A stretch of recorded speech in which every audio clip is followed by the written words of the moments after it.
Between 1607 and 1754, the world was becoming more connected than ever before. Across the vast Atlantic Ocean, ships carried more than just goods, they carried people, power, and the seeds of both cooperation and conflict. This was the age of the Atlantic economy, and at its heart, a transatlantic trade system that shaped the course of history. Let's get started.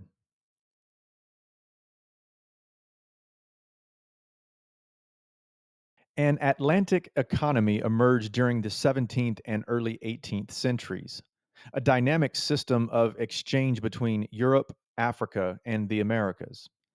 This economy moved goods, enslaved Africans, and even American Indians through an expanding network of transatlantic trade. The system came to be known as the triangular trade, a three-part voyage connecting three continents.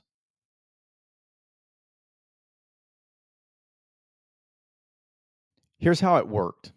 Ships from New England would set sail, loaded with rum bound for the coast of West Africa. There, the rum would be traded for captive Africans. Next came the infamous Middle Passage, a horrific journey across the Atlantic where enslaved Africans were transported to the West Indies. Survivors of this brutal voyage were then sold for sugarcane. That sugarcane made the final leg of the triangle, back to New England, where it was distilled into more rum, and the cycle began again. This system wasn't just about goods, it was about wealth, power, and people being commodified and enslaved.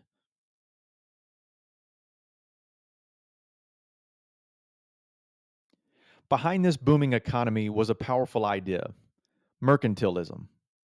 To European powers, colonies weren't independent societies. They were assets, tools to enrich the mother country. According to mercantilist theory, a nation's strength came from how much more it exported than it imported.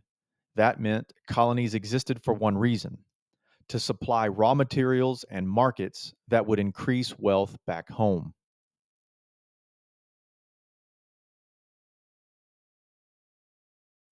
In the British colonies, this meant raw goods flowed to England to feed its industries. New England sent lumber and rum. The middle colonies exported wheat. The Chesapeake colonies shipped tobacco. And the southern colonies contributed rice, indigo, and eventually cotton. To protect and enhance this system, Parliament passed a series of laws known as the Navigation Acts between 1650 and 1673. These laws said that trade had to occur on English ships with English crews. It also said that all imports to the colonies had to first pass through English ports. And lastly, certain goods could only be exported to England. It was all designed to keep wealth within the empire and out of rival hands. But enforcing these regulations, not so easy. With an entire ocean between them, British officials had trouble controlling colonial trade.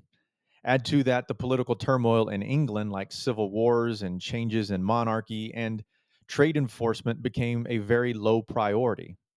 This hands off approach became known as salutary neglect, a policy of loose regulation that allowed the colonies to mostly govern themselves when it came to trade. Still, the Navigation Acts had real impacts. Some industries boomed, like shipbuilding in New England or the tobacco trade in the Chesapeake, but not everyone benefited. Since colonists could only sell certain goods to England, they had no control over prices. When tobacco prices crashed in the 1660s, the Chesapeake economy suffered deeply, driving many farmers into debt and poverty.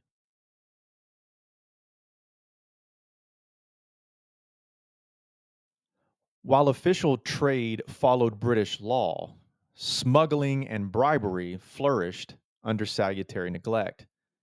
This shadow economy operated in plain sight throughout the 1600s until the Crown decided to crack down. In 1684, the British revoked the charter of the Massachusetts Bay Colony for being a hotbed of illegal trade. Then in 1686, the new king, James II, took it further, combining New England, New York, and New Jersey into what he called the Dominion of New England. His handpicked governor, Sir Edmund Andros, wasn't popular. He levied taxes without consent, restricted town meetings, and even revoked land titles. But James II didn't last. In 1688, the Glorious Revolution overthrew him, replacing him with William and Mary.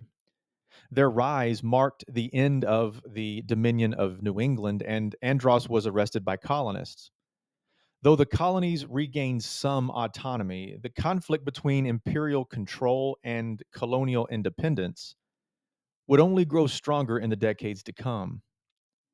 The Atlantic economy had tied the continents together, but it also planted the seeds of resistance and revolution. The story of transatlantic trade is one of ambition and exploitation, power and profit, but also of resistance and change. The Atlantic economy didn't just shape economies, it shaped empires, identities, and the path to American independence. That's all the time we have for today. Thanks for joining me. We'll see you next time.